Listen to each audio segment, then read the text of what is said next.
Imagine yourself sitting in front of a potential employer discussing the job you hope you'll get from that employer. And you go through a whole lot of stuff about the job, and then you get to the dicey part. How much are you going to pay me, you ask your prospective employer. Let's assume he tells you $25 an hour. Well, Marx says, you know, even if you can't bring it into your own head to see it, to face it, to admit it, to say it to someone else, you know what that means. Every hour that you work there, your labor, added to that of all the other people, gives the employer that much more to sell. That's why he's hiring you. You either make it better or you make more of it, of whatever the company makes.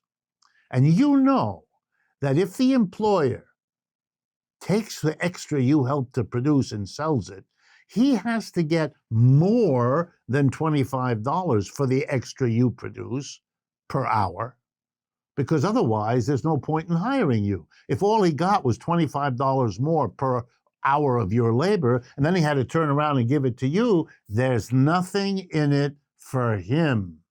He's not going to do it. In other words, here we go. You have to produce for an employer a surplus. You have to do more in the way of creating value for your employer than he gives you in the wages he pays you.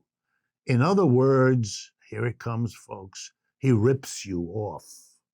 Not because he's a not nice guy, and not because he's greedy, which he may or may not be. It's because it's how the system works. If he doesn't make a profit out of you, he doesn't hire you. You know why? Because he uses that profit in part to struggle competitively with all the other capitalists who are doing to their workers pretty much the same. And they struggle as to how much they can get out of their workers. How much of the rising productivity of the workers can the employer snatch to win his battle with other employers that are doing the same thing?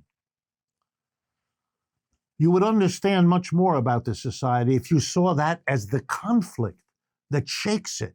And the conflict is everywhere. That's why in every job, whether you see it and face it or not, the employer is always looking for ways to pay you less, to move the job overseas where you can pay a worker less, to replace you with a machine if that costs them less, to bring in a cheap worker, a female, an immigrant, a child. Child labor was the way it was done for centuries. It's awful, the endless struggle. It's also terribly inefficient. We've organized the production of goods and services with a core of a conflict, a horrible conflict that leads to sabotage, to lockouts, to strikes, to discriminations of every kind. We've created an absurd system founded on a conflict-ridden economic foundation. Why am I telling you all this?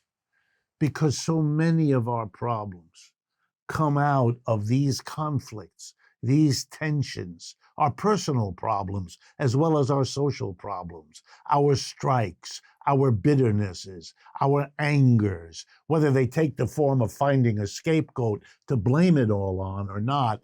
That message of Marx, your problems come out of a fundamentally inadequate, unacceptable capitalist economic system that gives to a minority the surplus that the majority has produced.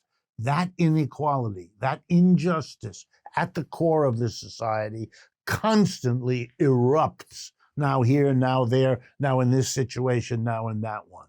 The message: Marxists argue that the problems we face in our society, many of the most important, cannot and will not be solved so long as you allow any economic system, slavery, feudalism, or capitalism, that is so unjust in its foundation. Taking that to heart changes your political life forever.